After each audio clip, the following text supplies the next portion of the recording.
If accepted by Hamas, this proposal calls for the release of all remaining hostages immediately, but in no case more than 72 hours.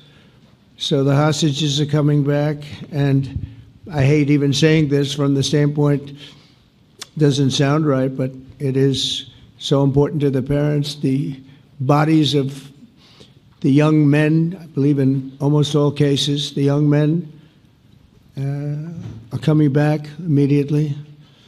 I met with parents. The parents felt as strongly about getting the body of their dead boy back as they did as though the boy were alive and well.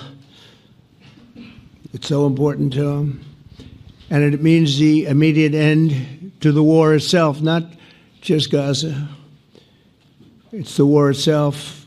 Under the plan, Arab and Muslim countries have committed, and in writing in many cases, but I actually would take their word for it, the people I mentioned, I'd take their word for it, to demilitarize Gaza, and that's quickly.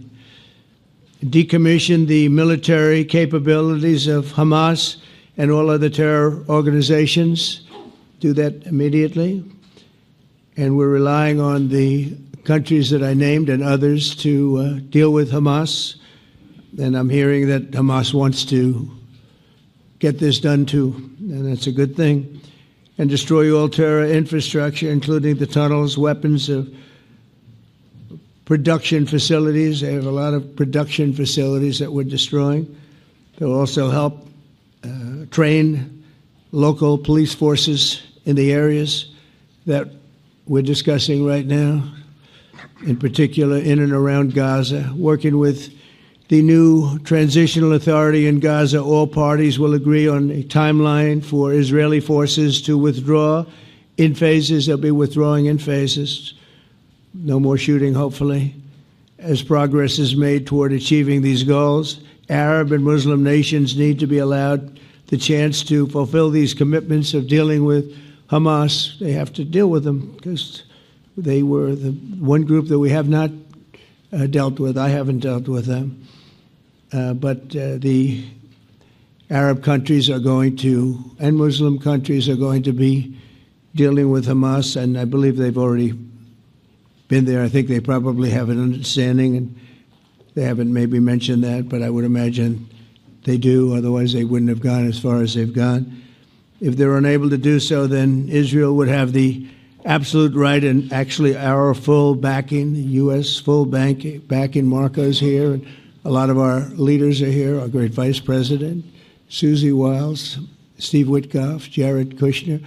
They've been so involved in this process. I don't think anybody else could have done it or even come close. But it's we're right there. We're right there. First time in thousands of years, I think you can probably say, if you really look into it, if you study back, if you're a scholar, you would say thousands of years. Israel would have my full backing to finish the job of destroying the threat of Hamas. But I hope that we're going to have a deal for peace.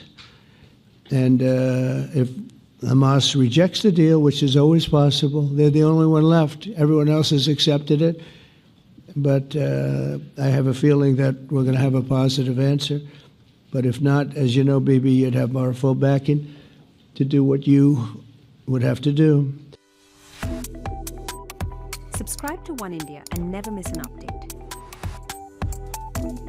Download the OneIndia app now.